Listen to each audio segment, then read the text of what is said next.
my people, welcome to another exciting edition of Trending. I am Mercy Arabo, and of course you know what Trending is all about. We do from 5, 4, 3, 2, 1, the top 5 trending stories on the internet today. And for today, guys, our top 5 stories, this one is heavy. Real struggles, real frustrations, and some situations that will honestly make you sit down and think. Without wasting much time, let's get into it. Coming in at number 5, a statement is trending suggesting that Nigerians are not even asking for too much. We're not asking for 24 hours electricity, just stable lights at night and early morning. And this is coming from no other person but Deji Adeyanju. Let's hear what he has to say this time. Nigerians are not asking for the kinetics. Nigerians don't want to go to the moon. They don't want to go to explore the galaxies. They don't want even the science fiction. They don't want... See, Nigerians don't even want 24 hours light. Who told you Nigerians want 24 hours light? Can they even afford 24 hours light? Do you know how much is light on band A? Do you know how much is light?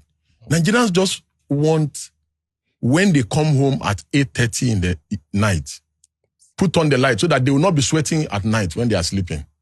Then in the morning, that early morning, before they go to work, still leave the light till like 7 so that they can iron their clothes. After that, you can take the light, then relocate the light to where the factories are, the offices are. Then the night again, you bring back the light around 8:39. How can this be too much? That this is what we have been laboring since independence that we cannot achieve. Can you see how silly Nigerian politicians are? Nigerian politicians, they are the most evil set of politicians in the world. And that's why I don't have any regard for any of them. So you cannot even provide few hours of electricity. And when you hear the trillions, they are, okay, all this subsidy money that has been saved, why couldn't they just use it to give us 5,000 megawatts? But honestly, guys, when you sit to think about this, you know that our expectations in this country is becoming very low. Just small comfort and Nigerians will manage. They are not asking for too much. I seriously understand what Deji is saying at this point, because people feel like, oh, Nigerians, they're asking for 24 hours light. No, we are not asking for 24 hours light. Let me even put this scenario to you. If you go to some houses now, you'll hear, please put off the AC, put off the fridge, put off this. Any light you're not using, put it off. Do all of these things. That's because they do not want to spend so much on electricity bill. So now tell me, can they pay for 24 hours? No, we're not really asking for too much. When we go to work, when we come back, we just need lights to sleep. At least let's see light in the house. Let's not move in dark places and all of that. And then in the morning, when we wake up, we want to go to work, let's see lights to quickly iron. You know, most times when we get back from work, we're always tired. We just want to sleep. And then in the morning, you wake up, your clothes are rumpled, no lights to iron, and then you're frustrated again, talking about, oh, Nigeria's system is bad. That is it. We're not asking for too much, Nigerian government. This small one we are asking for, can we even see it? Because most times, 3 days, 1 week, we don't get to see light. And it's really, really hard. And that's what he is trying to say. We're not asking for too much. Nigeria is this very set of people that I think they are very easy to please. You can easily please Nigerians because they do not need too much. Light is one serious problem in this country. Electricity, hey guys, it is one serious problem. And then when these people are coming into power, during time of elections and campaigns and all of these things, everybody has that in their manifestos. We will give you 24 hours light. Hey, we don't need those lights. We do not need 24 hours light. Just give us the light. Let's even see it. Let's even have the few hours you can give us. Not the ones that 1 week, no light, everywhere is dark. You get to pack your phones to anywhere you're going to. You go to churches these days. Most people really do not go to church because they want to go and pray or listen to the word of God. Most people go there just because they want to go charge their phone, because that is the only option available at the moment. And it is really, really sad. That is the country we finally found ourselves. Anyways, let's not dwell too much on that very story. Our next story, guys, this one is very, very painful. Coming in at number 4. A woman has cried out after losing her remote job due to poor network, despite spending all her savings on data. She explained that clients couldn't even hear her properly during calls, and eventually she lost the job. Hey, this one is sad, guys. You understand why this very story is painful. Let's watch the video. Said yesterday, I lost it. Guess why? This is like my first Wi-Fi. Like I did a whole lot of data. So that, you guys, if you've not seen the video, you can go and watch it. You know how prepared I am. Like I just don't know why this country is like this. Like this is the second time that Nigeria is happening to me. Like even with the fact that I have this disability, like I don't let things get to me. Like I'm still hustling. Like I'm trying to like look for a way to like make it, only for me to like resume job. I was already talking to a client, like this is my asset here, right? Told me why they're like discontinue the contract because they could not hear me. Like I had to even like do data on my MTN this thing. All the money that I've spent, like I spent all my savings into this thing, like, oh, I felt like got something like that would start paying me in, start like, I was really excited, like I was posting the series, I was posting everything, just for Nigeria network to just fuck me up like that, like. Now, guys, you know why this hits harder? Because she is already dealing with physical challenges. This person is not one of those persons that feel like, I am physically challenged. Let's just sit back and wait for people to come feed us. But no, she's actually working. She's trying to get her own livelihood. But now just imagine what poor network in this country has really cost her. Like sincerely, it is not a new thing. If you go on different apps, you just, when you see Nigerians streaming on most of the stream apps, you would obviously know they're Nigerians. Not even by their looks or their accents or wherever, but with the bad connection, you just know that, oh, this person is streaming from Nigeria. And this period, the thing is becoming really, really worse. I don't know what the Ministry of Communication is doing about this very one. I do not know, because if it was just one network, maybe just MTN, just Airtel, just go. But this time around, I think about 2 days ago, it happened that all three major networks were down. They were down, and I'm wondering what exactly is going on. The Ministry of Communication needs to do something about this. Just imagine somebody, this whole network issues now, the whole network wahala, is not just inconveniencing her, but making her lose her own source of livelihood. Can you imagine? And trust me, those people, those white people, they do not even care. They don't even know what it means to have bad connection. They might just feel like, this one is not fit for the job. Like they might not even consider it was bad connection, bad internet, because they have very good things working. Their system is working very well. So why not? But this is really, really sad that somebody had to lose her means of livelihood just because of bad connection in the country. So we're calling on the Ministry of Communication, please. We do not know what needs to be done, but something needs to be done concerning this bad internet that is going on in the country currently. Guys, we're not still dwelling too much on this one. Let's see our next story. This one is quite shocking. Coming in at number 3.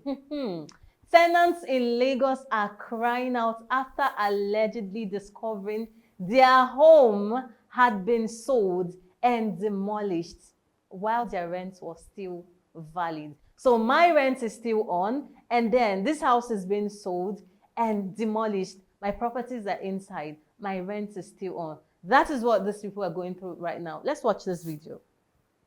It's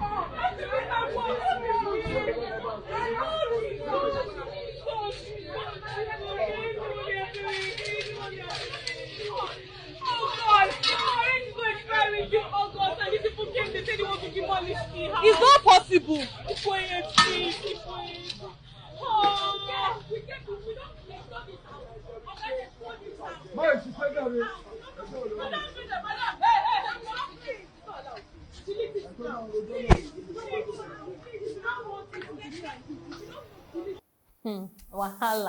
Wahala. No wahala, sha.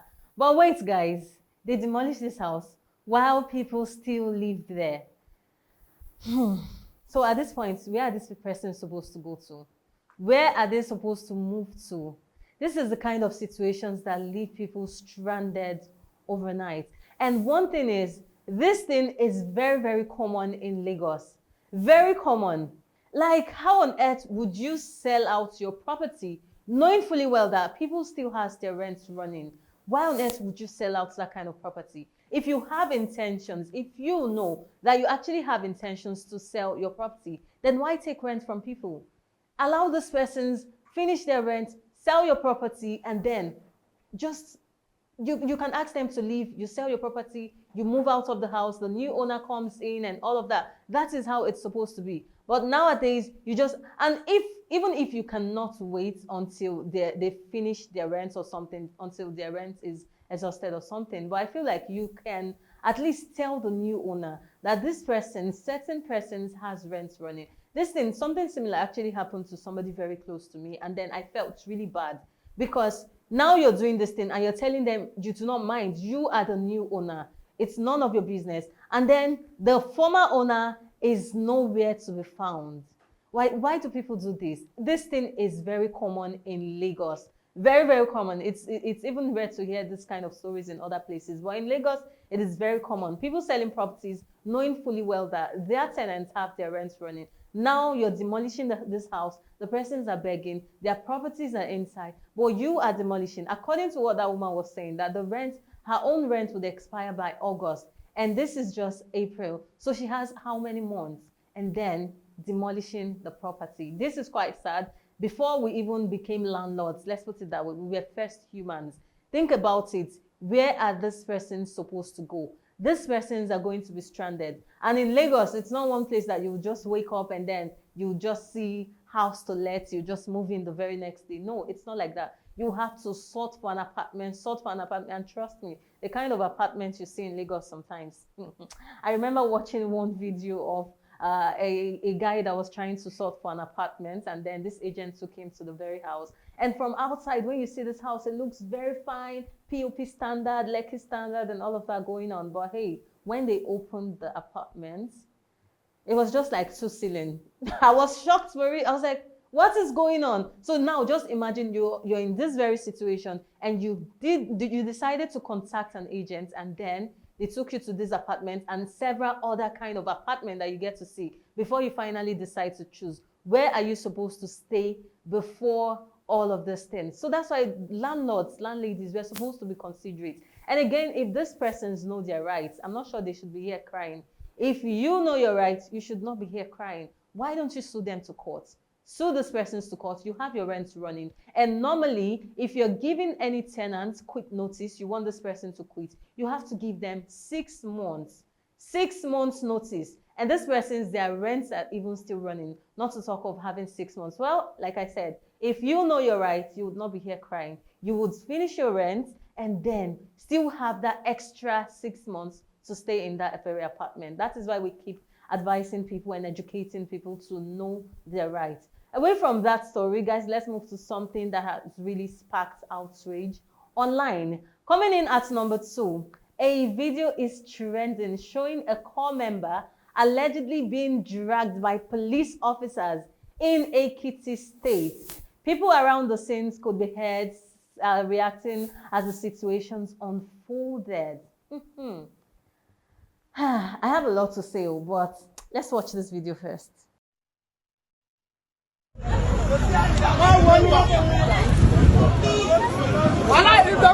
follow them, go. No follow them, go. Go their camp now, live. They'll come.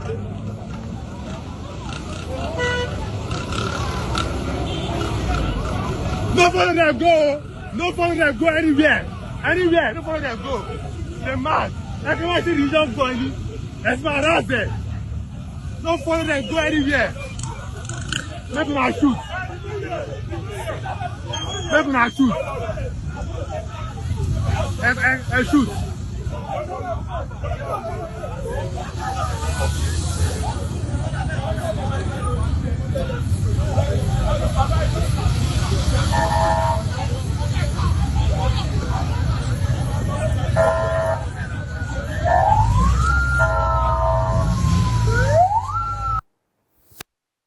This has raised concerns, guys, about how such situations are supposed to be handled publicly. You know what I want to say? Okay. We used to hear that police are not supposed to touch corps members, right? Police officers are not supposed to touch. I remember back then when I was traveling, I think I was traveling from my place of primary assignment. I was traveling to another state. And I had my uniform in my bag in as much as I wasn't dressed. And we got to this very checkpoint and they were trying to, do the normal routine searches and everything, even asking people to open their bags. They were searching. And the moment they got to mine, I just opened. The very first thing they saw was my uniform and they said, oh, no, don't worry. The respect. They used to respect core members. How come now we call core members government property? How come government property is being manhandled like that? At this point, I don't know what Nigeria is turning into for real. I do not know. I do not even want to know this guy's offense, but if he committed any offense, I feel like there are ways to it. There are ways to it. It's not even, I think core members really do not commit offense because it is nowhere to hide. Nowhere to hide. Once they just go to your LGI, they would fish you out immediately. So I feel like there's a due process which this police officer was supposed to even take. That is, if this guy committed any offense, because I do not know, but maybe it still boils down to the same police brutality and everything that we've been talking about, police harassment, being a young guy, having good phone, dressing properly, and all of these things. And then they just tag, this one is a Yahoo boy. But this guy is actually putting on his uniform. And why do we have our ID cards? Why do we have the uniform? I thought it was means of identity. When you get to a certain place and then you're being stopped, you just show them, I'm a core member, and they tell you, go. So I do not understand this reason why this uniform is no longer respected. The core members uniform, the NYSC uniform used to be respected. But this one, maybe the NYSC would say something about this. We are still waiting because this is a very fresh story. We're waiting to hear what the NYSC would come out, the authorities would come out to say about this one. Maybe they would come out to defend or come out to debunk, or the Nigerian police coming out to say, oh, that very video was AI generated. We are still waiting. So guys, we have to tag this a developing story, and once we get more updates and then it makes it to our top 5, we'll definitely come back to tell you. Away from that one, guys, our number 1, at the point I'm like, Mercy, are you sure you want to do the story? But it is number 1 and we have to do it. Number 1 is the most disturbing story you will find on internet today. A video has sparked outrage after showing a suspect being killed publicly by armed men reportedly identified as police officers. So we are still talking about police officers, but before I talk, let's watch this video. You just stop play, bro. You just stop play. I'm not going to play. I don't know anything outside. I don't know anything outside. I don't know anything outside. I beg. I don't know anything outside. I go carry you from the side. Just tell something like this. I go carry you from the officer. I'll carry you from the officer. I'll carry you from the officer, man. I'll carry you from the officer. Officer, no. I don't know, officer. Officer, I don't know. Baba, officer, I don't know. Jesus. Attack them! Attack them! Jesus. Attack them! Yeah, he killed her. Go get up! Get lucky. Get lock. He get lock. Yeah, he get lock. He get lock.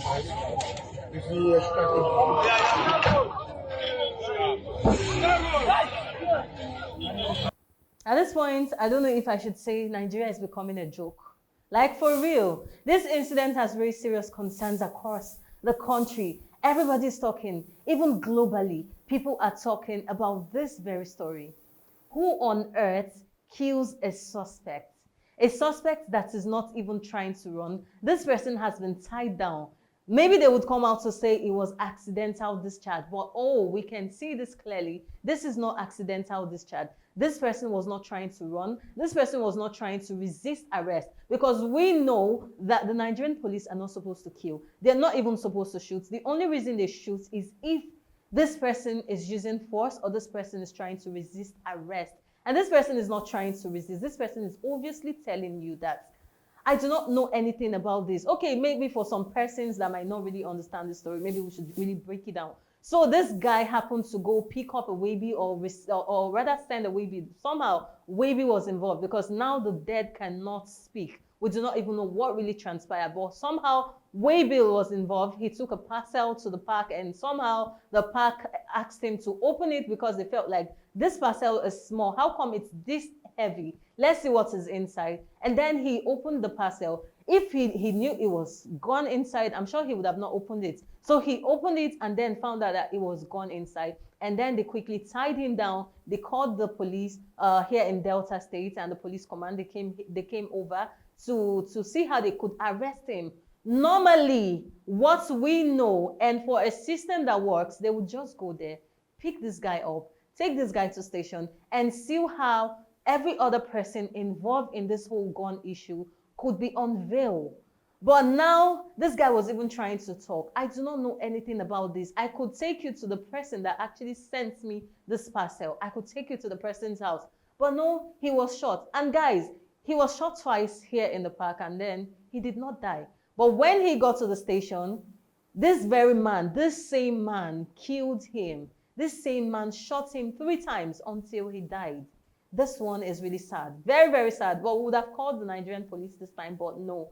Well, currently we heard that these persons, the officers involved, have been moved to Abuja, so they've been arrested, of course. So we want to hear more about this. We do not want to hear. This is not a regular case that we want that you would not hear the end. We want to hear. We want to follow everything in the story. We want to know who is involved and how come this guy was saying something, but he was shot. How come they didn't allow him say anything? I feel like there's more to this story. There's somebody trying to conceal, and that's the reason this guy was shot. We need to understand most of these things, and that's why this story is not one of those stories that will just sweep under the carpet. We are not sweeping this one. We want to follow this story. And again, we are saying end police brutality. We've been talking about this. We have been talking. How are these police officers selected? How are they selected? Do they actually do trainings and retrainings?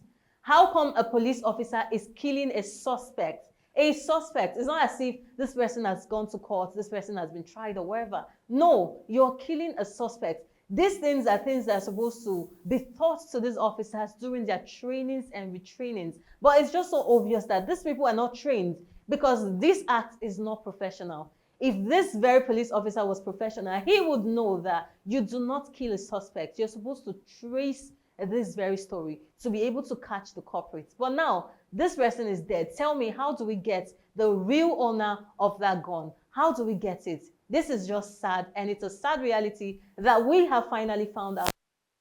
Guys, I'm sorry that I'm quite emotional. You know, when it comes to Nigerian police, trust me, I'm always talking. But this one, we are not dragging the Nigerian police. We are just trying to break down the story because right now, these persons have been arrested. The officers have been arrested. So we're waiting to hear more updates. And definitely, this is a developing story. Of course, it's going to make it to our top 5 again because this story, trust me, for all of this week, this story will still top the charts. We obviously know because trust me, Nigerians are not joking. If you go anywhere on social media now, you're seeing the hashtag end police brutality and all of these things going on. Well, guys, we've really had amazing time today. We've had amazing stories from everyday struggles, national concerns. Today's story shows what people are facing for real. So tell me, which one stood out to you the most? Let's talk in the comment section of all our social media platforms on YouTube, on Instagram at Atlantic Media and TV. I'll see you again same time tomorrow. I remain Mercy Erabo. Have a blessed day.